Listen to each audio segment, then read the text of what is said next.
Desde já bom dia a todos e bom dia também aos meus irmãos lá de Angola, à Graciela e ao Eloy e também ao Cristóvão e ao Fábio e ao Ignaldo, que certamente eles depois também vão ver esta mensagem.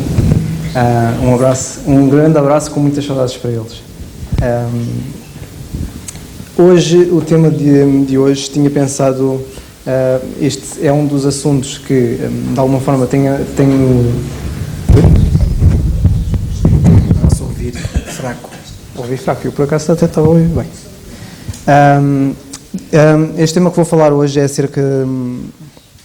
está um pouco relacionado com alguns temas deste género, nomeadamente o batismo, circuncisão, temas que eu vejo que são importantes. Eu falo por mim como jovem, nós conseguimos dominar alguns temas e conhecer a palavra de Deus a fundo acerca de vários temas, para nós não só defendermos também a nossa fé, mas também percebermos como é que Deus tem agido ao longo dos tempos e como é que Deus nos trata a nós hoje, trata connosco hoje, porque nós vemos pela palavra de Deus que Deus tem agido com o homem de maneiras diferentes, sempre com o mesmo propósito, que é levar o homem ao arrependimento e à salvação e novamente juntar-se com ele. E vemos que Deus tem tratado com o homem de maneiras diferentes e tem usado diferentes homens em tempos diferentes com o mesmo propósito, apesar da forma como ele tem tratado ter sido diferente. E a mensagem de hoje está um pouco relacionado com dois homens que, curiosamente, eles até são muito parecidos em algumas coisas, em alguns aspectos, e que para nós é um motivo de, não de orgulho, mas nós adorarmos a Deus, porque Deus escolhe, normalmente Deus escolhe sempre os piores. Nós muitas vezes ficamos com aquela ideia que Deus vai escolher sempre aquela pessoa que é a pessoa excelente, que é a pessoa ideal para aquele cargo. Mas normalmente não acontece assim. Deus vai sempre escolher os piores para os melhores cargos. Porque vemos que Deus é que vai capacitar esses que são maus para fazer o trabalho que Ele tem para eles. E acerca destes dois homens que eu queria falar, que Deus usou-os para passar uma mensagem muito clara, e que para nós, e que hoje a cristandade, num geral, como um todo, tem falhado e tem confundido os dois propósitos e as duas mensagens que ambos têm falado. Estes dois homens são Moisés e Paulo, que viveram em épocas muito distantes, em que um era um dispenseiro da lei, em que Deus usou para levar a lei ao seu povo, e o outro é Paulo, em que Deus usou também este homem para levar o ministério da reconciliação, o Evangelho da Graça de Deus, para nós hoje. Não sei se vocês já leram alguma coisa acerca da vida deles, mas se lerem em Êxodo e por aí fora, e também de Atos às cartas de Paulo, vão ver algumas coisas que dá para perceber que eles são muito parecidos. Uma das coisas que vamos começar por ler na Palavra de Deus, e peço aos irmãos para abrirem no livro de Êxodo, no capítulo 2. Livro de Êxodo, capítulo 2.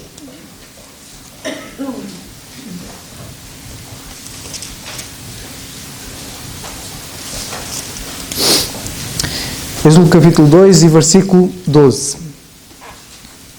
Lemos assim. Podemos começar a partir do versículo 11. E aconteceu que naqueles dias, que sendo Moisés já homem, saiu a seus irmãos e atentou para as suas cargas. O contexto aqui é que o povo de Israel estava no Egito, eram escravos dos egípcios, e vemos que Moisés, tendo sido estado ao cuidado da filha de Faraó, que o adotou, vemos que depois ele já era adulto, e ele viu os seus irmãos, os hebreus, que eles estavam com grandes cargas, e viu que um egípcio, ainda no versículo 11, feria a um hebreu, homem de seus irmãos. E olhou a um e ao outro lado, e vendo que não havia ninguém ali, matou o egípcio e escondeu-o na areia.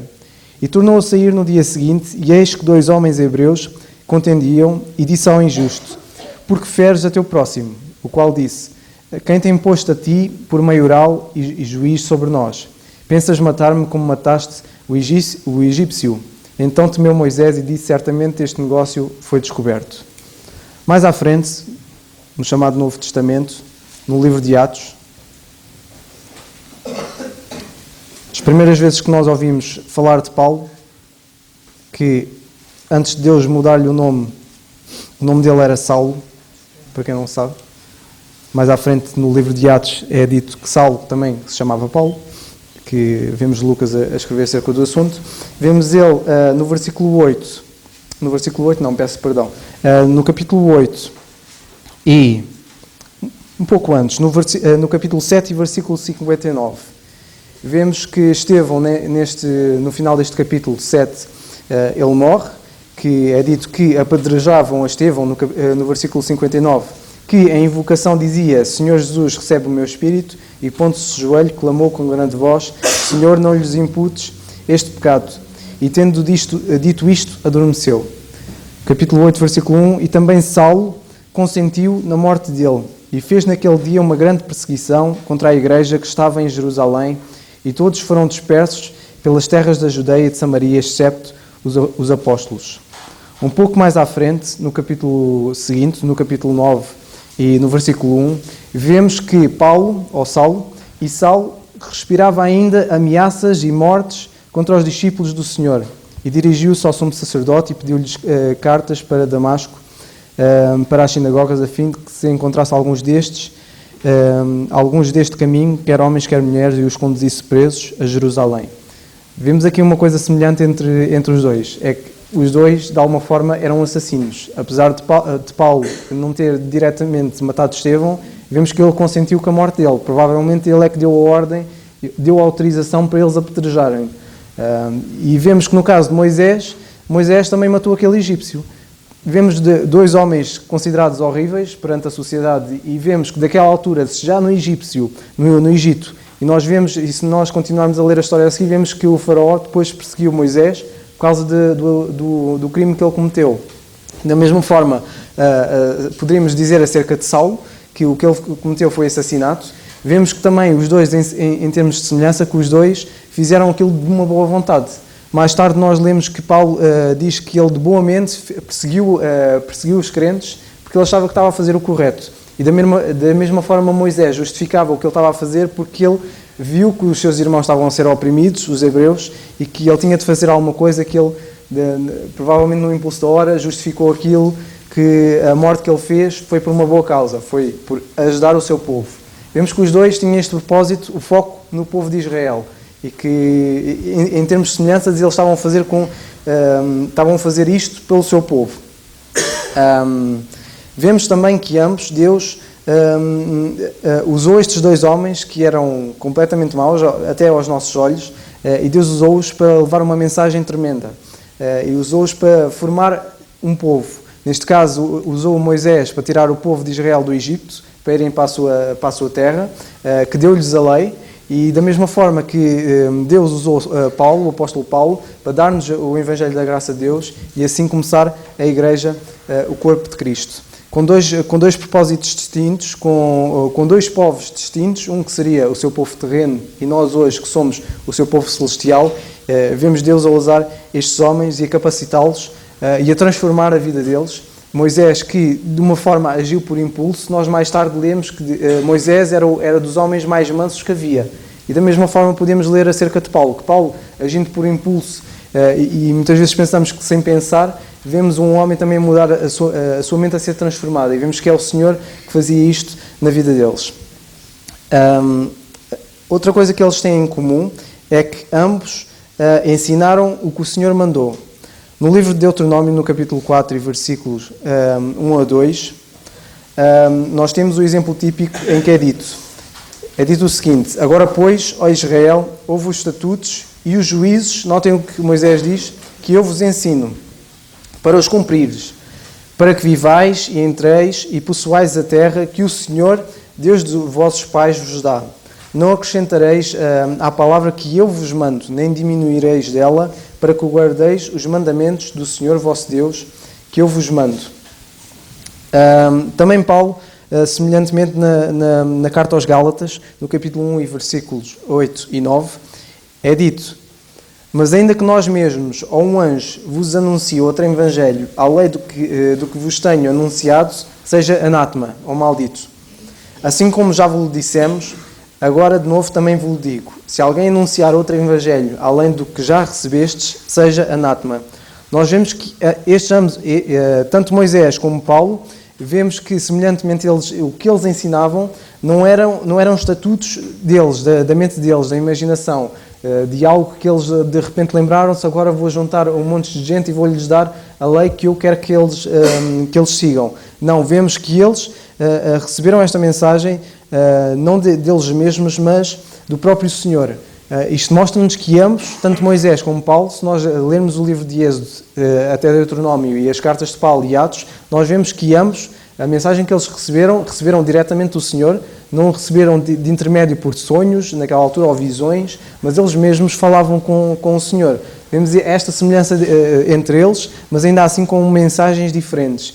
E o estranho, e que eu pelo menos noto a estranheza disto, é hoje as pessoas confundirem muito a lei com muitas vezes falarem da lei de Moisés, e quando nós falamos, e muitos quando falam da lei de Moisés não destacam Moisés, dizem sempre que é a lei que o Senhor deu a Moisés, e que se nós acusarmos essas pessoas de se calhar adorarem mais a Moisés do que o Senhor Jesus Cristo, eles dizem, não, nós queremos seguir a lei que o Senhor deu a Moisés, e destacam o ministério que Deus deu a Moisés, e não a sua pessoa. E o mesmo é acerca de nós. Nós destacamos a mensagem que o Senhor Jesus Cristo deu ao apóstolo Paulo, e que ele mesmo falou diretamente ao apóstolo Paulo, da mesma forma como falou diretamente a Moisés. Nós lemos que Moisés falava com o Senhor cara a cara como se falasse com um amigo. E da mesma forma, se nós lermos Atos dos Apóstolos e as suas cartas, também vemos e lemos lá que o apóstolo Paulo também falava com o Senhor face a face. É interessante nós vermos algo comum, a semelhança entre os dois, mas apesar de as mensagens serem diferentes e ainda assim as pessoas confundirem estas duas mensagens. Vemos também, outra coisa que eles têm em comum é a autoridade que Deus lhes deu e deu a ambos. E a autoridade que eles exerceram para com o povo de Israel e também para com a igreja não era algo deles, assim como os ensinos, como a doutrina e tudo mais, foi sempre uma autoridade que Deus lhes deu. Vemos, por exemplo, no livro de Deuteronômio, e continuamente no capítulo 4, mas mais à frente nos versículos 5 a 14, vemos assim a dizer assim a palavra de Deus: Vedes, aqui vos tenho ensinado estatutos e juízos, notem o que é dito agora, como mandou o Senhor, meu Deus. Também o Senhor me ordenou, ao mesmo tempo, que vos ensinasse estatutos e juízos. Vemos que Deus não designou Moisés por um método indireto, por visões ou sonhos, mas que Ele próprio apareceu pessoalmente, falando com Moisés, como vemos no livro de Êxodo e Números, e falava o Senhor a Moisés, notem o que é dito no Êxodo capítulo 33 e versículo 11, que o Senhor falava com Moisés cara a cara, como qualquer fala a seu amigo.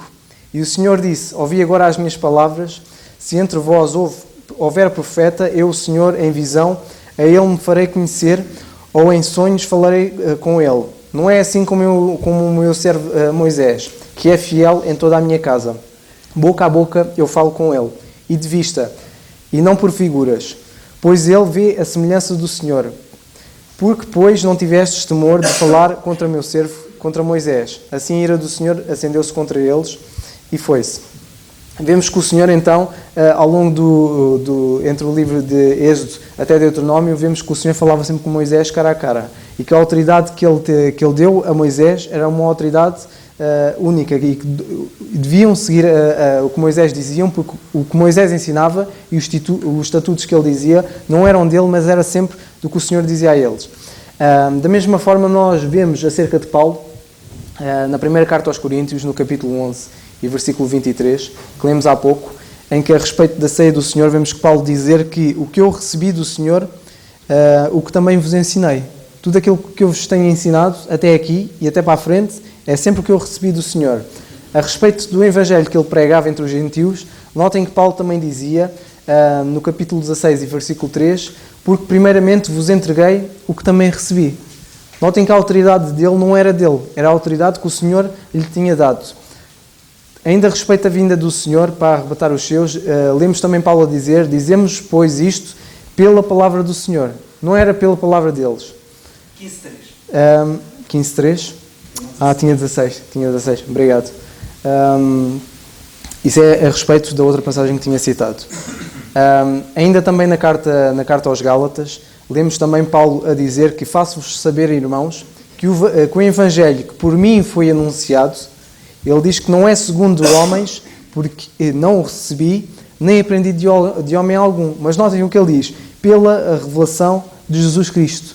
Notem que ele não recebeu por uma revelação de Jesus Cristo, mas pela própria pessoa, o próprio Senhor Jesus Cristo, é que revelou isto diretamente. Da mesma forma como nós vemos que o Senhor falava a Moisés cara a cara, como quem falava com um amigo, também vemos Paulo que recebeu e aprendeu isto, não de homem algum, mas pelo próprio Senhor Jesus Cristo.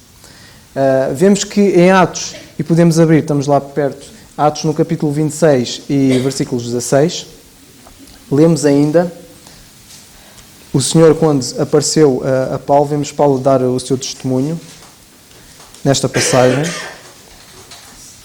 Paulo a contar o seu testemunho ao rei Agripa, vemos no versículo 16, Paulo a dizer o seguinte, quando aqui vemos Paulo a contar o seu testemunho do que lemos em Atos 9. Um pouco mais atrás,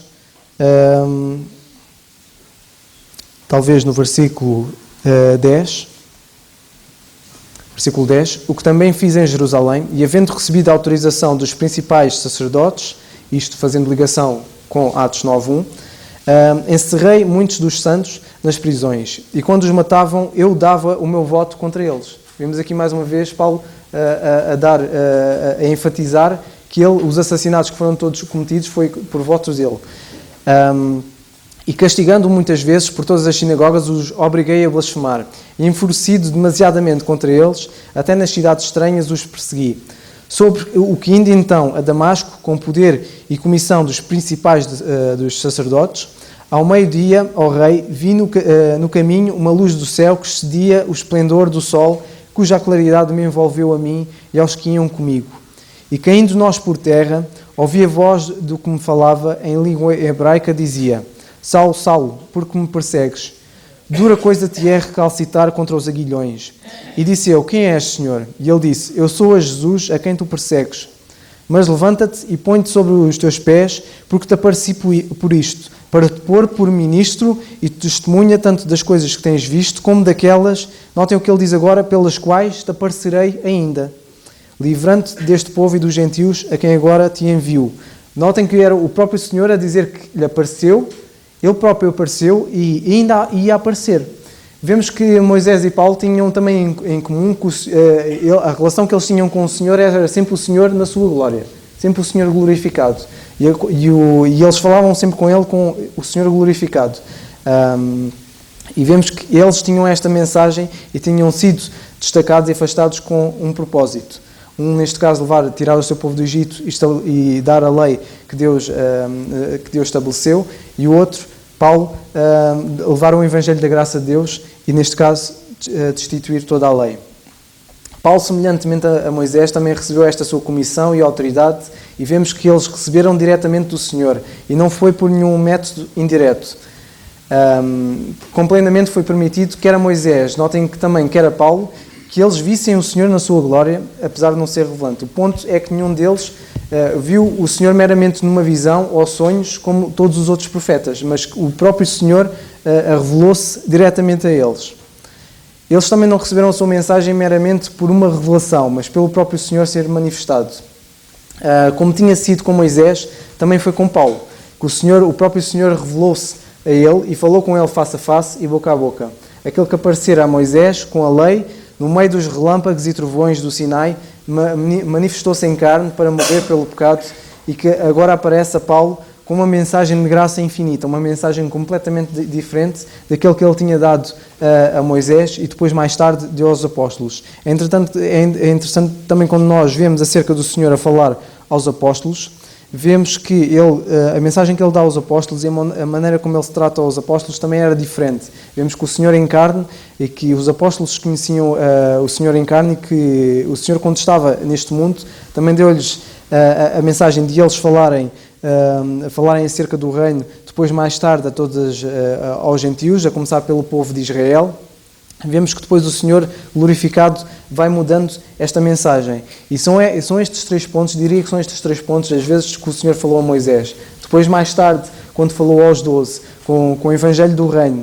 e depois mais tarde falou ao apóstolo Paulo, notem que a lei, o reino e depois a graça, há muita gente que faz muita confusão, porque pensam que a palavra de Deus, que em termos de ensinos da parte doutrinal, que a mensagem é só uma, que Deus de alguma forma trata com toda a gente só de uma forma, e que a mensagem que Ele dá de arrependimento e tudo mais é que é só uma.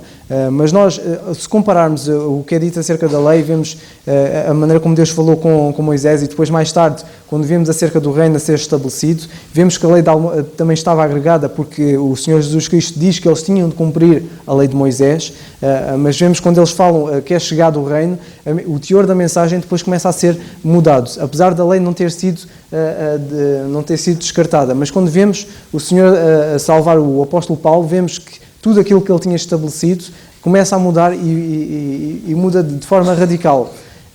Outra coisa que tem semelhante Moisés com Paulo é que ambos, as suas mensagens, eles não receberam. Moisés não recebeu a lei de uma vez, e o apóstolo Paulo, quando recebeu o Evangelho da Graça de Deus, tudo o que Deus estabeleceu para nós hoje, também não recebeu de uma vez.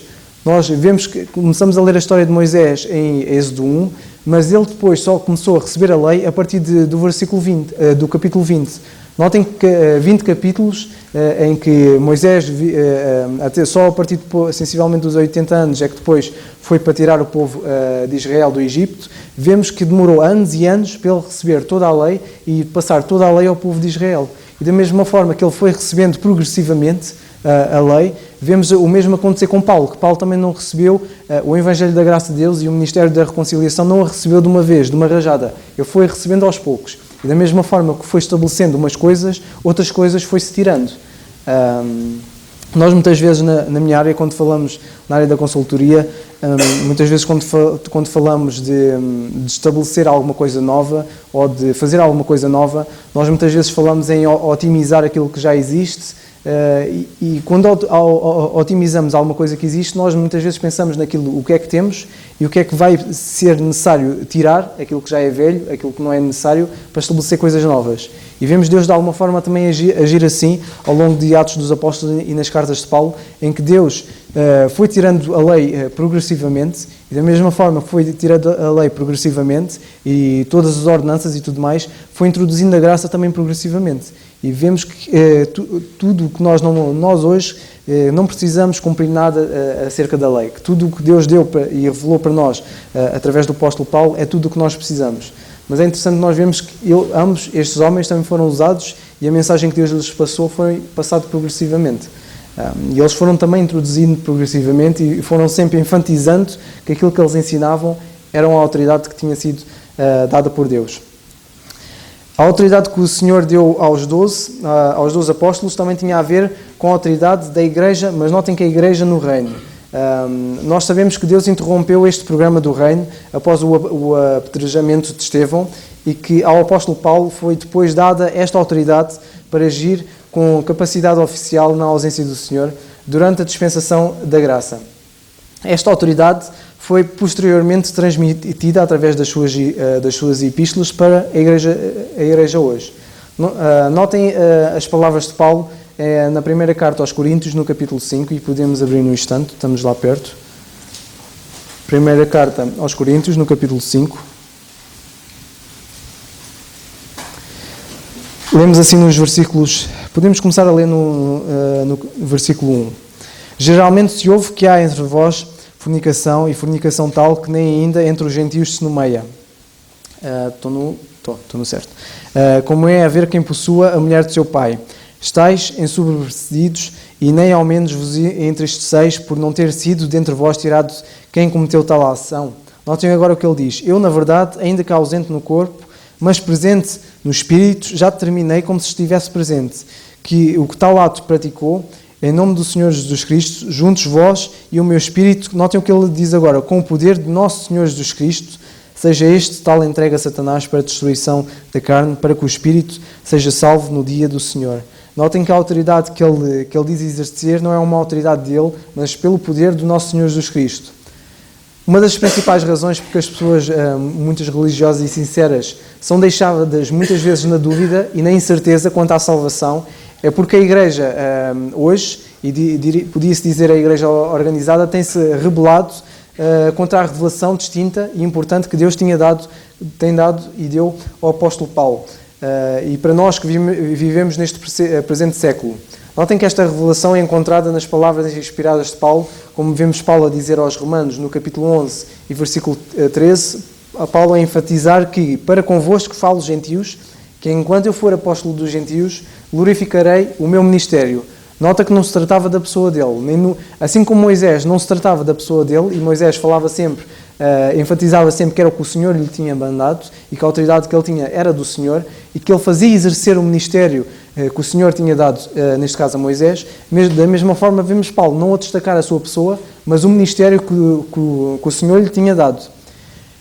Muitos minimizam aquilo que a palavra de Deus magnifica aqui, que é o ministério da reconciliação que tinha dado a Paulo.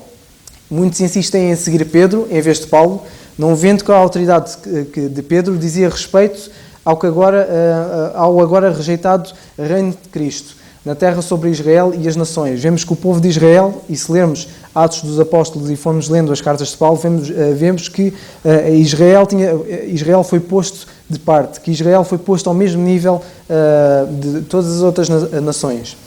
O nosso Senhor tinha dito aos seus 12 apóstolos: em verdade vos digo a vós que me seguiste, quando na regeneração do Filho do Homem se assentar no trono da sua glória, também vós, sobre 12 tronos, assentareis sobre 12 tronos para julgar as 12 tribos de Israel.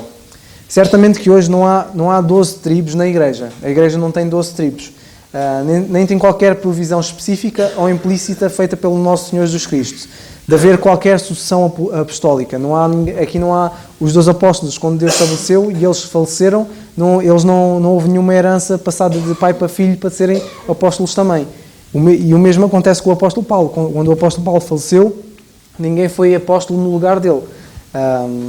Não há aqui nenhuma provisão neste aspecto. Também não há provisões, e como nós conhecemos hoje, acerca de línguas, curas, a expulsão de demónios, que naquela altura era praticada, e vemos que o apóstolo Paulo, ele próprio praticou, mas que ele mais tarde deixou de o fazer. Ele próprio que curava e ressuscitou um jovem, Eutico, vemos que mais tarde, ele, estando doente, não conseguiu nem curar-se ele próprio, nem os que estavam com ele. Que houve muitos que ele diz que deixou à morte, e que o Senhor teve piedade deles e eles continuaram a viver. Vemos que estas promessas que o Senhor tinha dado, enquanto ele esteve aqui e antes de ele subir à glória, que são promessas que tinha deixado aos 12, são promessas que foram descartadas quando houve esta mudança de programa. E é triste, nós vemos as pessoas ainda assim haver muita confusão neste aspecto, muitas pessoas a sofrer e muitos até a apostatarem porque são-lhes ditas promessas que não são cumpridas. O facto é que o ministério dos 12 foi suspenso com a rejeição do rei e do seu reino, e que os próprios apóstolos concordaram em entregar o seu proposto ministério gentílico a Paulo, o outro apóstolo, a quem fora confiado o Evangelho da graça de Deus.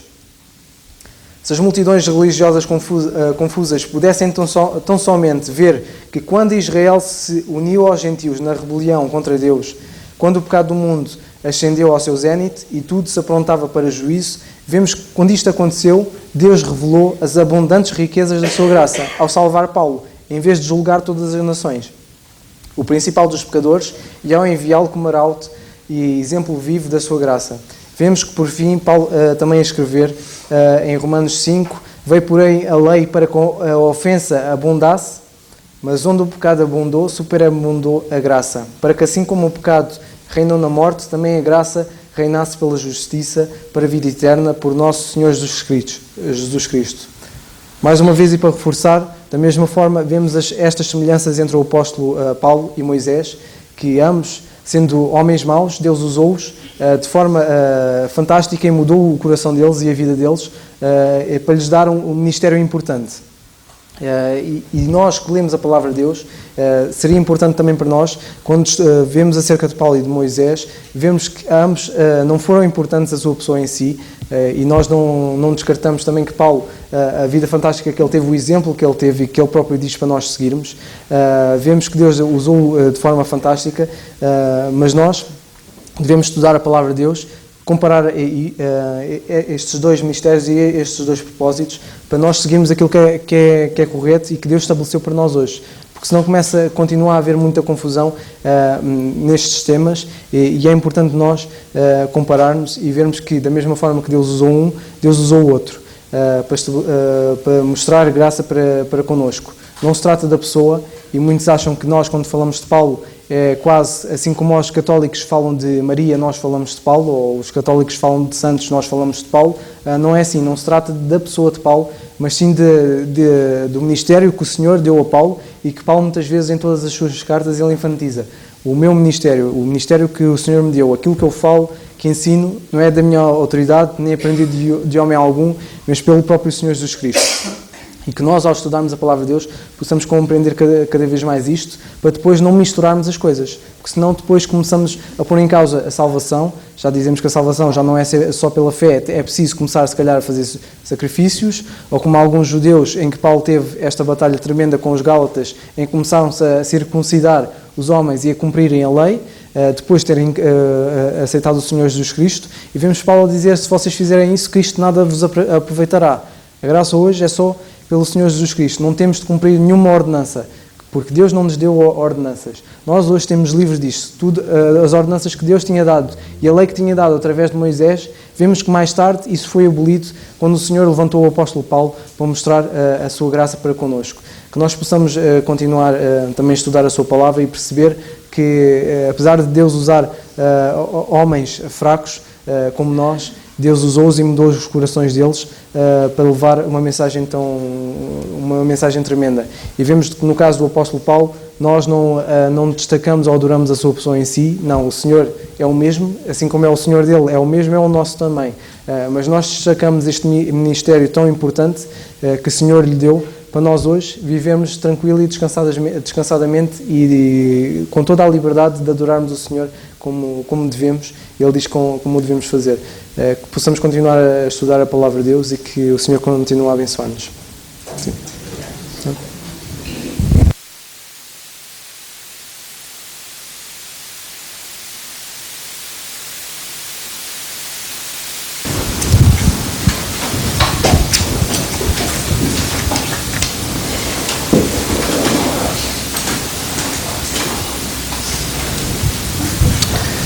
Que o Senhor nos ajude, e mais uma vez ouvimos a sua palavra, e que o Senhor nos ajude a manejá-la como deve de ser, para podermos ter um bom entendimento e para podermos perceber, e para que a palavra de Deus faça sentido, é saber manejá-la. E ainda logo no início tínhamos uma boa conversa ali com o nosso irmão Samuel, acerca mesmo disso, de que temos que comparar a Escritura com a Escritura, e assim podemos entendê-la na íntegra. Que o Senhor nos ajude, irmãos, e que o Senhor nos ajude a sermos bons soldados. Eu, nestas folhinhas que nós recebemos há 2 semanas, há aqui uma parte que diz assim: sou um soldado.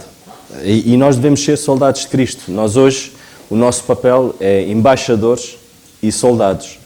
É um papel completamente diferente do que tinha, de facto, a nação de Israel, aquele povo naquela altura. E o Senhor diz-nos assim: sou um soldado, não sou um bebê, não preciso ser acarinhado, mimado, engraxado, estimulado, exaltado. Sou um soldado. Que o Senhor nos ajude. Um soldado é aquele que serve, e nós servimos o nosso Deus, servimos o nosso Senhor Jesus Cristo. Que o Senhor nos ajude, porque é um serviço que só na glória mesmo é que nos será, se calhar, revelado, se assim o Senhor permitir, tudo aquilo que, a oportunidade que temos de servir aqui, não vamos ter a mesma oportunidade de servir no céu. Porque esta é única, e se nós pensarmos assim, isto é algo maravilhoso, que é os anos que eu vivo aqui, comparado com uma eternidade que eu vou passar, que não tem fim. Então, nesta altura, há um trabalho específico que eu não vou fazer no céu, e que me está incumbido de fazer. Como soldado, que o Senhor nos ajude, irmãos, e essa é a nossa intenção, é servir o nosso Deus. Vamos ficar de pé, irmãos, e vamos terminar com a oração, e dando graças mais uma vez por aquilo que ouvimos, e que o Senhor nos ajude a poder ter o nosso coração pronto a ouvir a mensagem. Senhor nosso bendito e amado Pai, nós graças te damos mais uma vez por aquilo que ouvimos, Senhor. Ajuda-nos a manejar a Tua palavra, Senhor. Ajuda-nos a perceber qual é o nosso papel como corpo de Cristo, como igreja corpo de Cristo, Senhor. Ajuda-nos a perceber, Senhor, como embaixadores, como soldados, Senhor, como atletas, qual é a nossa função, Senhor, e o que é que Tu requeres de cada um de nós, Senhor. Qual é a nossa responsabilidade. E nós já, esta semana falávamos, Senhor, no estudo, e que de facto a nossa grande comissão é levar o Evangelho, Senhor, da reconciliação, é falar às almas, Senhor, daquilo que é mais importante, Senhor, que é o ato da cruz, a obra que o Senhor exerceu ali e que o nosso Senhor Jesus Cristo, ao entregar-se naquela cruz por cada um de nós, Senhor, nós hoje temos uma vida eterna, Senhor. Mas temos uma vida eterna, Senhor, que houve um preço a pagar, Senhor, e nós damos-te graças mais uma vez por aquilo que o Senhor Jesus Cristo fez. Damos-te graças mais uma vez porque, como igreja, Senhor, há um plano, há objetivos a serem traçados diariamente na nossa vida, Senhor, e possamos estar à altura de sermos, de facto, bons embaixadores Teus, Senhor. Como Tu dizes na Tua palavra, Senhor, ajuda-nos, de facto, a ser o exemplo dos fiéis, Senhor. Tudo isto damos graças, Senhor, e te rogando por cada filho Teu aqui presente, sabemos que as lutas são grandes, às vezes as ondas são tão enormes, Senhor, que nós não conseguimos, na nossa mente, não conseguimos ver o outro lado, e às vezes do outro lado, Senhor, estão águas mais tranquilas, Senhor, e ajuda-nos, Senhor, a mantermos firmes e a não entrarmos em pânico. Desde já te agradecemos mais uma vez por tudo o quanto tens feito, Senhor, ainda te rogando também que cuides da nossa irmã Zizina, Senhor, que lhe dês força e ânimo para as lutas, para as batalhas desta vida, Senhor. Te agradecendo por aquilo que ouvimos e te pedindo que nos conduzas agora, Senhor, onde quer que nos possamos dirigir, na Tua paz, Senhor. No nome do Teu Filho, nosso Senhor Jesus Cristo, nós te agradecemos. Amém.